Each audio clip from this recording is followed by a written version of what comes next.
নরসিংদীতে ৭ বছর বয়সী ভাতিজিকে ধর্ষণের অভিযোগ উঠেছে দূর সম্পর্কের চাচার বিরুদ্ধে। ঘটনার পর বিক্ষুব্ধ গ্রামবাসী অভিযুক্ত আবুল কালাম আজাদকে পিটুনি দিয়ে পুলিশে দেয়।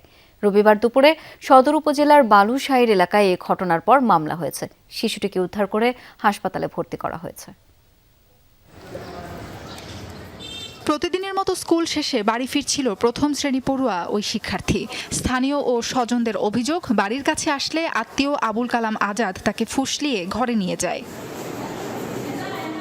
এরপরই শিশুটি বাড়ি ফিরে পরিবারকে নির্যাতনের ঘটনা জানায়। শিশুটিকে চিকিৎসার জন্য নেওয়া হয় নরসিংদী সদর হাসপাতালে।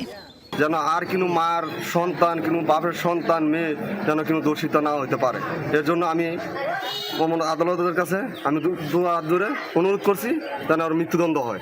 আমার মেয়ে কিন্তু এখন অবস্থা ভালো না, জ্বরে অনেক কিছু অবস্থা খারাপ। আমার মেয়ে বাচ্চা কি মরে আমি জানি না, কিন্তু এই শিশু বাচ্চারা এরকম করছে, আমি ন্যায্য ভুলের বিচার চাই, তার ফাঁসি চাই। ধর্ষণের অভিযোগ ছড়িয়ে পড়লে বিক্ষুব্ধ এলাকাবাসী পিটুনি দেয় অভিযুক্ত আবুল কালামকে। পরে তাকে উদ্ধার করে পুলিশ। আমরা এলাকাবাসী চাই এই দর্শকের কঠিন বিচার হোক। এই আবুলের বিগত দিনেও আমরা রিপোর্ট পাইতে যে সে বিভিন্ন অপকর্মে লিপ্ত ছিল। আমরা গ্রামবাসী হিসাবে অপরাধী যে তার দৃষ্টান্ত শাস্তি দেয়। চিকিৎসকরা বলছেন, শারীরিক পরীক্ষার পর বিষয়টি সম্পর্কে বিস্তারিত বলা যাবে। অভিযোগ খতিয়ে দেখে ব্যবস্থা নেওয়ার কথা বলছে পুলিশ।